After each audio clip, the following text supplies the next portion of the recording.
অনেকদিন ধরে আমি আমার কিচেনের ছোটখাটো চেঞ্জ আনতে চাচ্ছিলাম, বিশেষ করে লাইন লাইট সেট করতে চাচ্ছিলাম, সেই সাথে কিছু হ্যাঙ্গিংও করতে চাচ্ছিলাম, কিন্তু ভালো টেপ আর হুক না পাওয়ায় আমি সেই সেটআপটা করতে পারিনি। তো অনেক খোঁজাখুঁজির পর আমি এখন একটা নতুন ডাবল সাইড টেপ আর মজবুত ও স্টাইলিশ কিছু হুক পেলাম। আমি এগুলো যে পেজ থেকে নিয়েছি, পেজটা আমি আমার ভিডিওর ক্যাপশনে মেনশন করে দিব, আপনারাও চাইলে নিন। আর আমি যে আগে লো কোয়ালিটির হুকগুলো ইউজ করেছিলাম সেটাও দেখিয়ে দিচ্ছি। এগুলো আগে সেট করলে খুলে খুলে পড়ে যেত। আপনাদের মনে আছে কিনা জানি না, আমি যে লাইটটা নিয়েছিলাম তখন কিন্তু শেয়ার করেছিলাম। ভালো মানে টেপ না পাওয়ায় আমি এতদিন সেট আপ করতে পারিনি। এখন যেহেতু পেয়েছি, ভাবলাম আপনাদের সাথেও শেয়ার করি আমি আমার কিচেনটাকে কিভাবে নতুন একটা লুক দিয়েছি এই ডাবল টেপ আর হুকগুলোর সাহায্যে। প্রথমেই আমি যে জায়গাটাতে লাইন লাইট লাগাবো সেই জায়গাতে আমি ডাবল টেপটা সেট করে নিচ্ছি। আমি ঠিক আমার শেলফের নিচে বরাবর লাগিয়ে নিচ্ছি। তো টেপটা ভালোভাবে লাগানোর পর উপরে আরেকটা পাতলা পেপার থাকে, সেটা টান দিয়ে উঠিয়ে নিয়ে তারপর আমি লাইন লাইটটা সেট করে নিয়েছি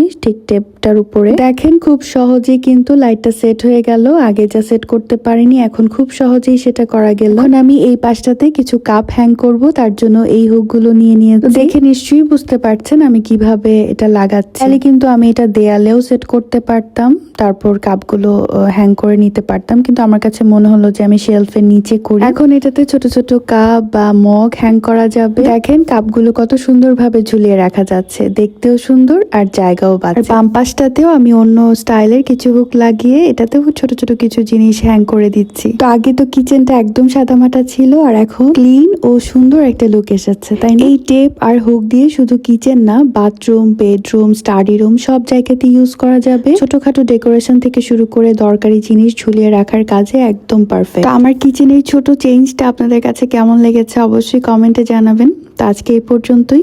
আল্লাহ হাফেজ।